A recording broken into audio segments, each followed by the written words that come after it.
Turma, tudo bem? Vamos assistir mais uma videoaula, segunda parte do assunto Primeiro Reinado de 1822 a 1831. Eu sou o professor Alex, professor de História, e vamos continuar a nossa aula sobre o Primeiro Reinado. Na aula anterior, nós estudamos sobre o projeto de Constituição feito pela Assembleia Nacional Constituinte, apelidado de Constituição da Mandioca. Era um projeto que limitava os poderes do imperador. O imperador, ele não aceitou aquele projeto de Constituição, ele não aprovou e criou uma Constituição baseada nos seus interesses. E assim o Brasil teve a primeira Constituição de 1824. Essa primeira Constituição ela foi outorgada. O que significa a palavra outorgada? Outorgada significa que o imperador não aceitou as leis criadas pela Assembleia Nacional Constituinte. Ele próprio fez a Constituição e impôs.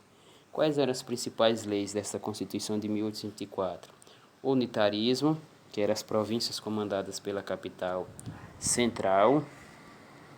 Temos também os governantes nomeados pelo imperador, uma outra marca. As leis da província era feita pela Assembleia Geral. O poder hereditário, que significava o poder hereditário, o poder passava de pai para filho. O catolicismo foi a principal religião do Estado. Foi determinado os 4 poderes: poder moderador, poder executivo, poder legislativo e o poder judiciário. Quando nós estudamos o iluminismo, ficou bem claro que Montesquieu, um filósofo, criou a divisão dos poderes em 3: poder executivo, poder legislativo e poder judiciário. Só que o imperador ele cria mais um poder, que era o poder moderador, que estava acima dos demais. Os senadores vitalícios, que significava que o senador ele era eleito e poderia governar até a sua vida, enquanto ele tivesse condições de governar. O poder dele era vitalício, até enquanto a vida dele durava. E o voto era 100 mil réis para deputado, 100 mil réis o voto, quem tivesse 100 mil réis. O deputado teria que ter 400 mil réis para ser um candidato ou para concorrer à eleição, digamos assim, e o senador precisaria ter 800 mil réis. Então, 100 mil réis era para o eleitor comum, 400 mil réis era para o deputado, que quisesse concorrer ou que pretendesse a votar, a ser um candidato deputado, ou 800 mil réis para o senador. Então, essas foram as principais leis da Constituição de 1824.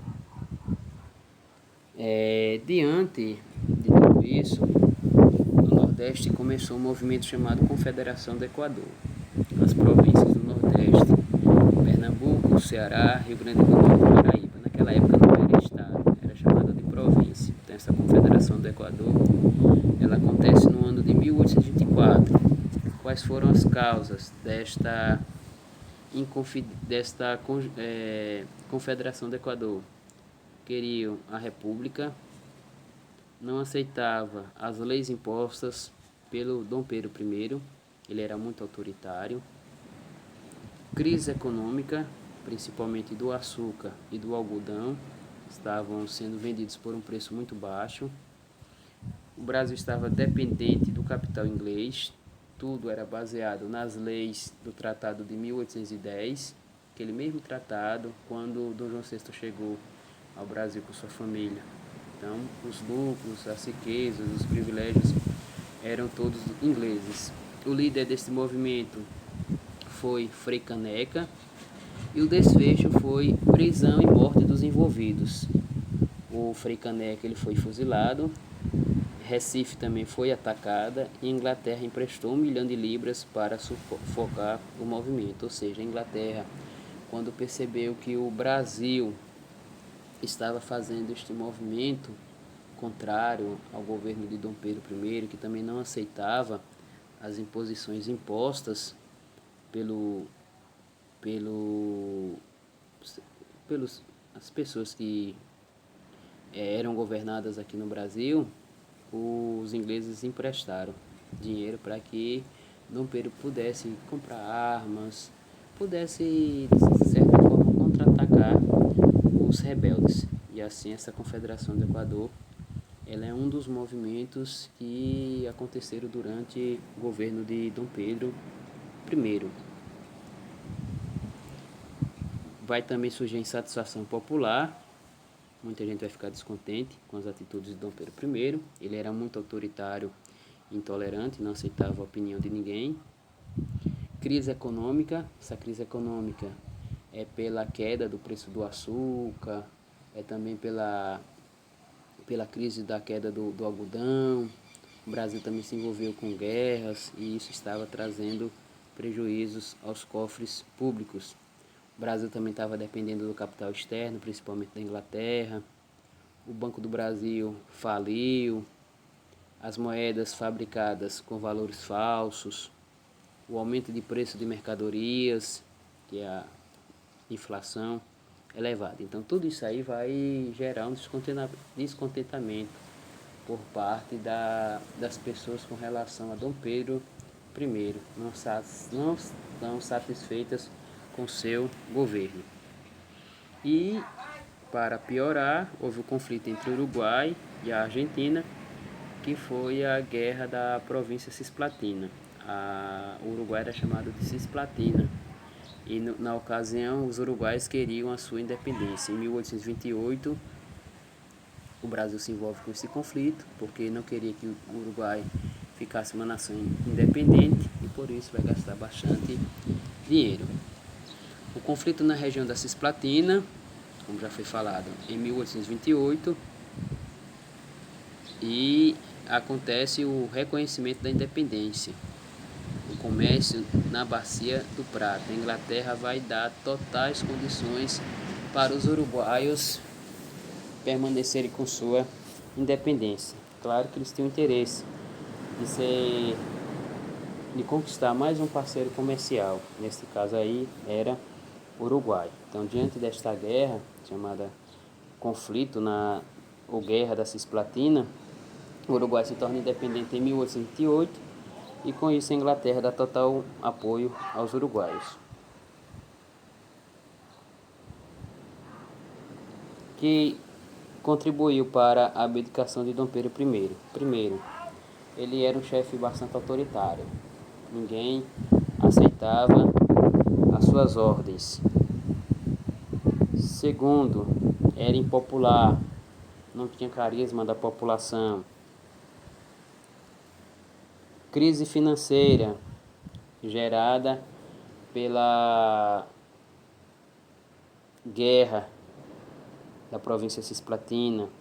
A morte de um jornalista chamado Líbero Badaró, que criticava as atitudes de Dom Pedro.